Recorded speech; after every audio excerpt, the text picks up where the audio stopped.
მოგესალმებით ახალციხის დასრულთა განათლების ცენტრიდან. ეთერშია სათემო რადიო, რომელიც ფუნქციონირებს გერმანიის მთავრობისა და დივიის საერთაშორისო მხარდაჭერით, პროექტის მისი ხმის ფარგლებში. პროექტის პარტნიორია გერმანული სათემო რადიო Z. პროექტის მისი ხმის ფარგლებში შეიქმნა 12 სათემო რადიო საქართველოს სხვადასხვა რეგიონში. ამ ქსელის მიზანია ხელი შეუწყოს ქალთა გაძლიერებას და მათ ჩართულობას საზოგადოებრივ ცხოვრებაში. ჩვენი რადიოს მოსმენა შეგიძლიათ ონლაინ ვებგვერდზე HerVoice-G. ჩვენ კი შევეცდებით შეგიქმნათ სასიამოვნო განწყობა და ერთად გატარებული დრო იყოს დასამახსოვრებელი. თქვენთვის ეთერში მუშაობს ნინო ფატარიძე.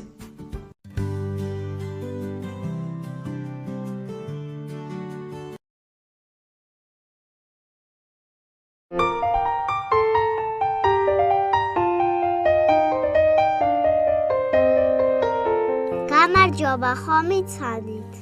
ეხლა საბოლოოდ გადაწყდა, რომ ჩვენ გადაცემას ერქმევა თეთრი კარავი. თეთრ კარავს გაუმარჯოს. მოგწერეთ თუ რამე გაქვთ სათქმელი, ისეთი რასაც სხვაგან ვერ ამბობთ. ჩვენ ყველაფერს მოვისმენთ და დაგეხმარებით პრობლემების გადაჭრაში. აბა ველოდებით თქვენს წერილებს. ხმოვან წერილებს. იმიტომ რომ ჯერ ჩვენ კითხვა არ ვიცით. გახსოვთ რომ გითხარით. ბებია ჩემის მეგობარს მერის გაგაცნობთ მეთქი. აი მერია დღეს ჩვენი თეთრი კარავის პირველი სტუმარი. მერი ჩემი ბებოს მეგობარი. ძალიან სასაცილო ქალია. არა, სასაცილო კი არა. საყვარელი ბებოა. სასაცილო ხურები ახურავს. ახლა ბუმბულებიანი შლაპი მოვიდა. მე და ნინა ორი თეთრი ბული ჩუმად გამოვაძრეთ და კარავზე მივამაგრეთ. ვერც დაინახა. გამარჯობათ ქალბატონო მერი. აბა მოგვიყავი თქვენ შესახებ. ვინ ხართ? რა საქმიანო? რა მოგწონთ? რა არ მოგწონთ? რაზე ოცნებო?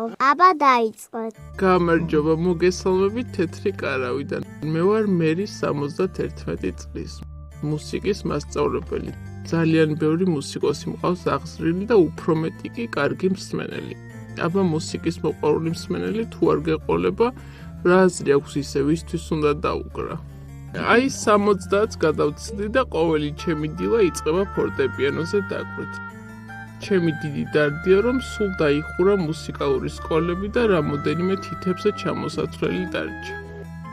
მას ხო არ შეგვისურვებთ. თქვენთვის შევასრულებ ჩემს საყვარელ შოპენის ნოქწონს.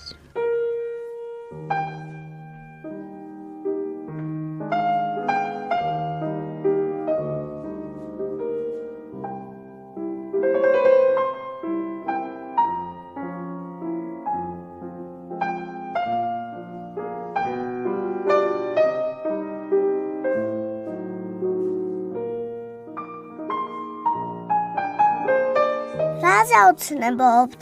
ქალბატონო მერი. კიდე რამეს ხო არ გვეტყოდით? რამეს? რაზე ოცნებობ? რაზე ვოცნებობ? რამდენიმე წლის წინ პარიზში დამპატიჟა ჩემმა ყოფილმა მოსწავლემ და გარდა იმ საოცრებებისა, რაც ამ ქალაქში ვნახე, ჩემთვის ყველაზე შთამბეჭდავი ის იყო, რომ ჩემი ტოლები, ჩემზე უფროსებიც კი ყოველდღე ხვდებიან ერთმანეთს. ერთად საუზმობენ, სადილობენ, ვახშმობენ. სავსეა კაფეები მომღიმარი მოხუცებით, რომლებსაც ერთმანეთთან ყოფნა უხარიათ. ეს რატომ არ არის ჩვენთან? ძალიან წყდება გული და ვოცნებობ, რომ ჩემს მეგობრებთან ერთად ყოველდღე თუ არა კვირაში ერთხელ მაინც სადმე კაფეში. თუნდაც მარტო ჩაი დავლიოთ, მაგრამ ვერავინ ვერ ავიყოლია. გაიგეთ ბებოებო? რა პრობლემაა? აბა, ეხლა ვერ გადავვრეკეთ. თქვენს მეგობრებს ჩემთანხმდით შეხვედრაზე. ახლავე. მე მადლობას გვეტყვით. მალე გაიგებთ კიდევ ბევრ ახალ ამბავს. ჩემი თეთრი კარავიდან. ჩემი ტორების უფრო დიდები, იმაზე დიდები, ძალიან დიდები, ძალიან მოხუცების ამბებსა. ჩვენ ყველას დავახმარებ, ვისაც ჩვენი დაახმარება სჭირდება. არ დაიჭერებთ. იმდენი წერილები მოგვივიდა. ყველას მოსმენა ვერც კი მოვასწარით. ხომ გახსოვთ? ჯერ ჩვენ კითხვა არ ვიცით. ამიტომ ხმოვანი წერილები უნდა გამოგვიგზავნოთ. დამშვიდობებით დაველით თქვენს წერილებს. თეთრი კარავი იმისთვის არის, რომ თქვენი ცხოვრება უკეთესი გახადოს. ნახვამდით 1 კვირით გამშვიდობებით. მომავალ შეხვედრამდე.